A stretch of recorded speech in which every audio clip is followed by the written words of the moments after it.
गांव के किनारे एक छोटी सी टूटी हुई झोपड़ी थी। उसी झोपड़ी में रहता था रामदीन, उम्र से पहले बूढ़ा हो चुका एक पिता। उसके चेहरे की झुर्रियां सिर्फ उम्र की नहीं थी, बल्कि उन संघर्षों की थी जो उसने अपने 4 बेटों को पालने के लिए सहे थे।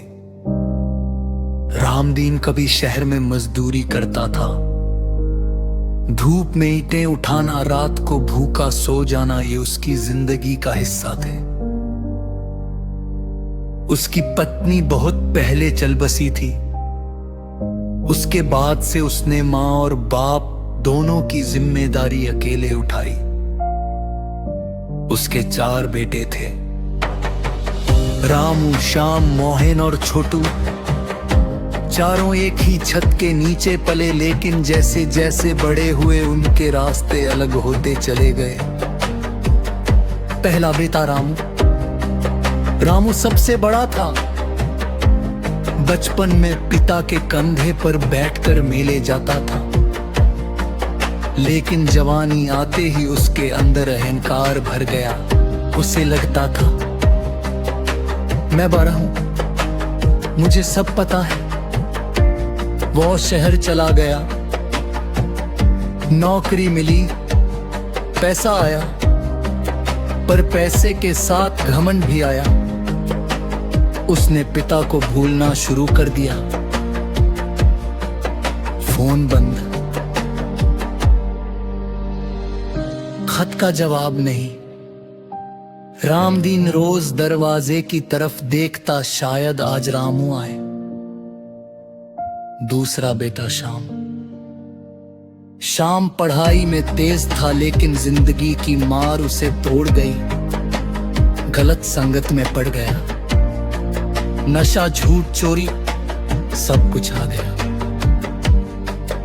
एक दिन पुलिस उसे पकड़ कर ले गई। रामदीन ने अपनी आखिरी जमा पूंजी गिरवी रखकर उसे छुड़ाया, लेकिन श्याम ने पिता की आंखों में झांक कर कभी माफ करना नहीं कहा। तीसरा बेटा मोहन सबसे चुप रहने वाला था। वो पिता की तकलीफ समझता था, लेकिन कभी बोल नहीं पाया। उसने घर छोड़ दिया ताकि कमाई कर सके। वह दिन रात काम करता रहा, पर खुद की जिंदगी में इतना उलझ गया कि पिता को समय देना भूले।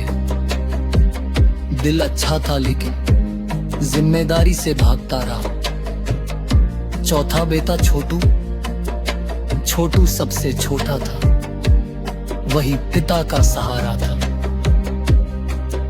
रामदीन की बीमार टांगों को सहलाता, रात को दवा देता, लेकिन गरीबी ने उससे भी बहुत कुछ छीन लिया। एक दिन छोटू भी काम की तलाश में शहर चला गया।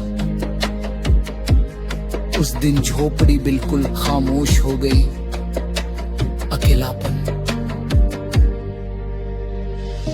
अब रामदीन के पास सिर्फ एक लाठी थी और यादें। वो रोज 4 थालियां निकालता, फिर याद आता अब कोई नहीं है। कभी वो अपनी पत्नी से बातें करता, कभी बेटों के नाम पुकारता। एक रात तेज बारिश हो रही थी, छत टपक रही थी।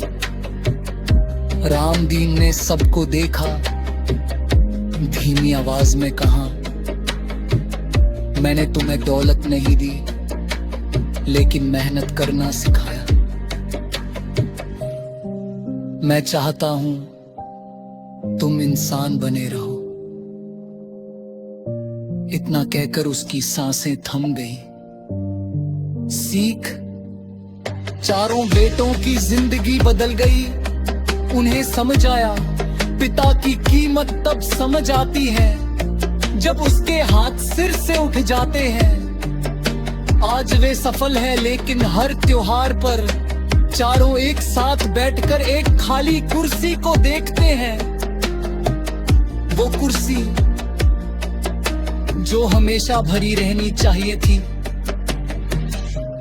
अंतिम संदेश, मुझी बात बोझ नहीं, भगवान की सबसे बड़ी देन होते हैं। उनके रहते उनकी कदर करो,